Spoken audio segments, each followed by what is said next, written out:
ഇപ്പോ ഒരു പൊതുവെ ഇങ്ങനെ ഓപ്പണായി സംസാരിക്കുന്ന അല്ലെങ്കിൽ ബോൾഡായിട്ട് നിൽക്കുന്ന ഒരു സ്ത്രീ, അത് ഏത് ആയാലും ആരായാലും, ഇപ്പോ മാരീഡ് ആണ് അല്ലെങ്കിൽ ഫാമിലി ഉണ്ട്, കുട്ടികളുണ്ടെങ്കിൽ എപ്പോഴും പറയുന്ന ഒരു കാര്യമാണ്, നിങ്ങൾ ചെയ്തതിന് കുട്ടികൾക്കായിരിക്കും എഫക്റ്റ് ആവുക, അല്ലെങ്കിൽ കുട്ടികളുടെ ലൈഫ് പോകുന്നൊക്കെ രീതിയിൽ.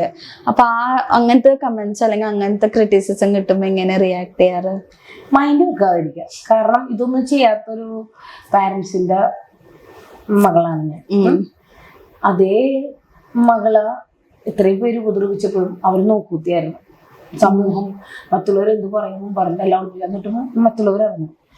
ഞാൻ കല്യാണം കഴിച്ചപ്പോൾ കാപ്പേരും പറയാൻ ഉപദ്രവിച്ചു. ഈ കഴിഞ്ഞ പിന്നെ ഒരു ഇത് വന്നു, അതിലും ഈ നാട്ടുകാരെ കൂടി ചേർന്ന് ഇതൊക്കെ പറഞ്ഞ് വീണ്ടും എൻ്റെ ലൈഫ് പിന്നെയും ഉപദ്രവിച്ചു.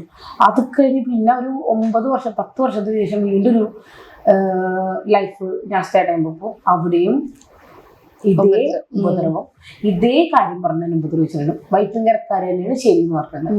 ഈ വൈപ്പിൻകരയില് വൈപ്പിൻകര എന്ന് മാത്രമല്ല, നമ്മുടെ നാട്ടിൽ 10 വയസ്സും 12 വയസ്സുള്ള കുഞ്ഞുങ്ങളെ ഇത്രയും ഉപദ്രവിച്ചിട്ട് അവർക്കുള്ള ട്രീറ്റ്മെന്റ് വരെ കറക്റ്റായിട്ടില്ല.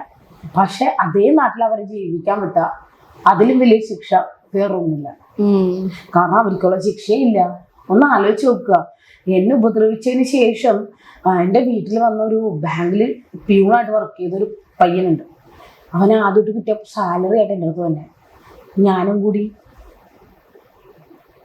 ആവശ്യത്തിന് ഞാൻ അവന് എൻ്റെ കയ്യിൽ വെച്ചാൽ തേങ്ങ കൊടുക്കുന്ന ഭാഗത്തെ അത് വെച്ചിട്ട് ഞാൻ അവനെ ഓടിച്ചിട്ട്, അത് സാക്ഷികളില്ല, ഞാൻ മാത്രമാണ് സാക്ഷി. കാരണം ഞാൻ താമസിക്കുന്ന സ്ഥലം അങ്ങനെയാണ്. ഒരു വീട്ടിൽ നിന്ന് മറ്റൊരു വീട്ടിലേക്ക് പോകണമെന്നുണ്ടെങ്കിൽ ഒരു 5 മിനിറ്റ് നടപ്പുണ്ട്, കൂടിപ്പോയൊരു 10 മിനിറ്റ് നടപ്പ്. കാരണം ചിലയൊക്കെ താണ്ടി പിന്നെ കാടാണ്, കാടിൻ്റെ നടുക്ക് കണ്ടലിൻ്റെ നടക്കാൻ.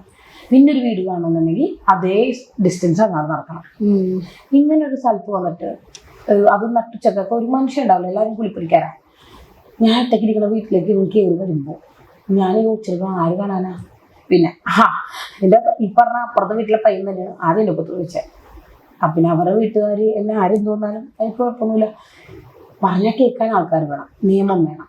നമ്മൾ ചോദ്യം ചെയ്യുന്ന പോലീസുകാർ വരെ, നീ ഇപ്പൊ JSKയുടെ സിനിമ അല്ലേ, അങ്ങനെ ഒരു പോലീസുകാരൻ ഞാനും കണ്ടിട്ടുണ്ട്.